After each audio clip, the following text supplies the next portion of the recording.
sinalizar para a sociedade algo que é insustentável e que esse cidadão, no futuro, vai pagar a conta.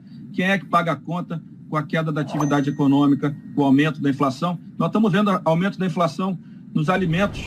Quem está andando na rua, né, quem tem relação com as pessoas mais pobres, como os políticos têm, como eu estou andando na rua aqui no Rio, nas campanhas aqui no Rio, a gente está ouvindo, as pessoas perderam a condição de comprar arroz e feijão para começar, entendeu?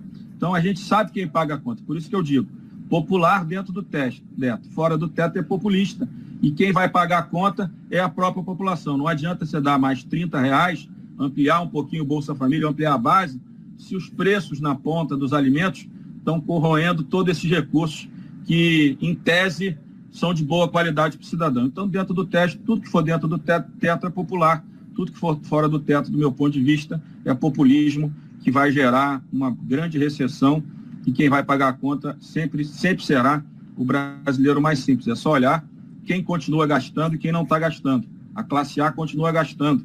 Outro dia teve uma matéria boa, na Oscar Freire estão gastando, na Rua Augusta o comércio todo fechado, uma cruzando na outra, dando o exemplo de São Paulo.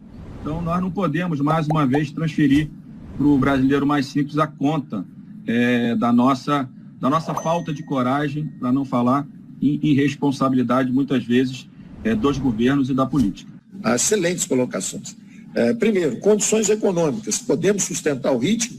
Vamos conseguir manter? Vejam, prudentemente eu lancei R$200 o auxílio emergencial logo no início por duas razões. A primeira razão, eu não podia fazer um ultraje a quem já recebe assistência social. Como é que alguém do Nordeste ia aceitar se a partir de amanhã alguém, só porque vive no Sul e ganhava R$600, R$800, não confirmados, porque é um mercado informal de sobrevivência, né? Ele chega e autodeclara, eu ganhava R$800 como ambulante.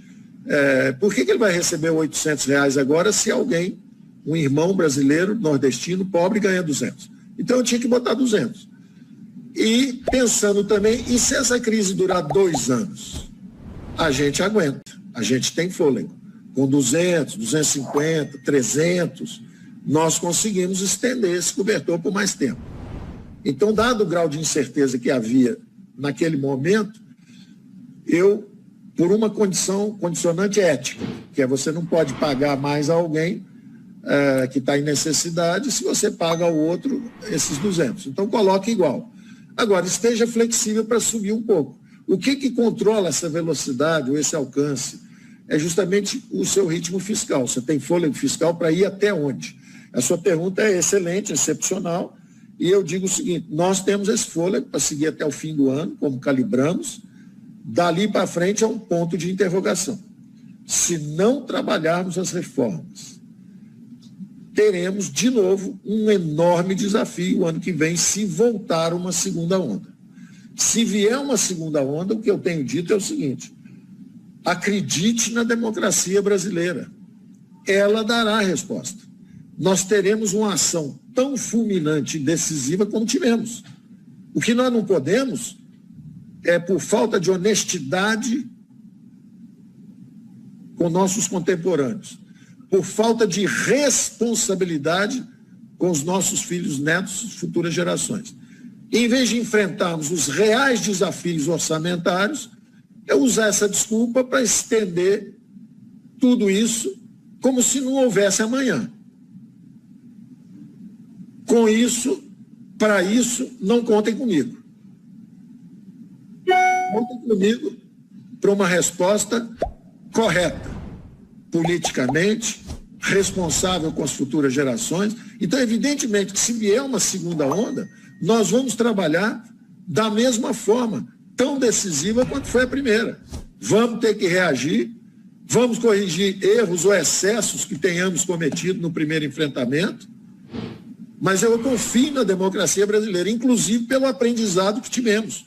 É evidente que essas condições particularíssimas de pandemia que nós enfrentamos juntos, isso tem que ser uma cláusula do novo pacto federativo.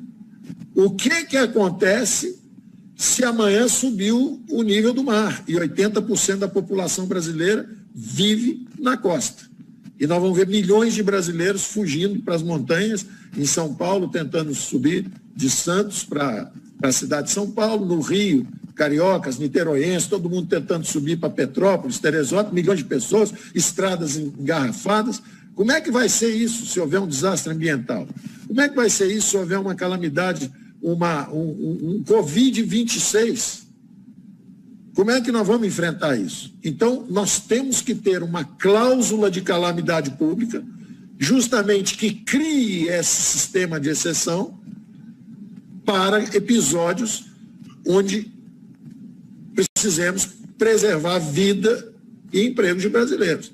Mas nós não podemos, covardemente, por desfaçatez, por omissão de enfrentar os verdadeiros problemas brasileiros com orçamento, que nós temos uma história longa de problemas orçamentários.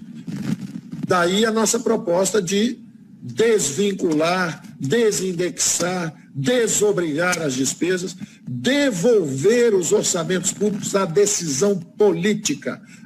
Na Universidade de Chicago, o professor Milton Friedman dizia, olha, a forma mais rápida, imediata e correta de ajudar o pobre é com o dinheiro na veia. É na veia. Dá o dinheiro para o pobre.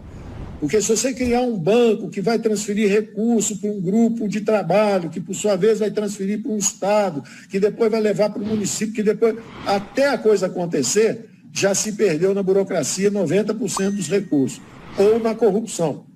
Então, dê o dinheiro na veia. Ora, a ideia do Renda Brasil era fazer um produto evolucionário, inclusive celebrando a inclusão social, que foi feita pela social-democracia brasileira nos últimos 10, 15, 20 anos. O que é bom a gente tem que manter e melhorar e aperfeiçoar. Então, lá atrás, o senador Suplicy, quando falava de renda básica, universal e tal, até uma vez ou outra, quando nos encontramos, falavam sobre isso, falavam, olha, quem diria, senador Suplicy e o PT, junto com o Milton Friedman, bancando transferência de renda, não há nada mais construtivo do que isso, esse tipo de relacionamento, porque isso é a favor do Brasil. Então, nós estamos desenhando um Renda Brasil, que é um produto evolucionário. Primeiro, o PT juntou o Bolsa Escola com o Vale Transporte, com o Vale Gás e criou um produto evolucionário superior, melhor, dando dinheiro na veia, que foi o Bolsa Família. Foi um belíssimo programa social e meritoriamente deu muitos votos e muito protagonismo ao PT por muitos anos. E nós estamos desenhando um produto evolucionário, porque no nosso programa de trabalho ele não tinha nada a ver com ajuda emergencial. Ele está no programa de trabalho do presidente Bolsonaro. Estava lá na campanha presidencial, estava lá, criação da renda básica de cidadania, consolidando esses produtos. Então, quando se falou agora de aterrissagem, de sair do auxílio emergencial, o auxílio emergencial estava em 600, caiu para 300, e ele ia descer mais um pouco, suavemente, aterrissar num novo aeroporto, que seria o Renda Brasil. E aí você começa a esbarrar justamente, tem problema de teto, tem problema de fonte, tem problema, que é justamente essa falta de capacidade nossa de lidar com o orçamento. Lidar com o orçamento, enfrentar o orçamento. Pegar o orçamento, descarimbar o dinheiro e decidir, sim, esse dinheiro vai para o Renda Brasil, ou vai para cá, ou vai para lá. Então nós temos que ter essa coragem de descarimbar esse orçamento. E a decisão vai ser, inclusive, generosa. Vai ser o seguinte, eu acho que a educação não pode perder o recurso. Ótimo. Então, em vez de falar que está indexado, todo ano os senhores vão dar um aumento igual à inflação para a educação.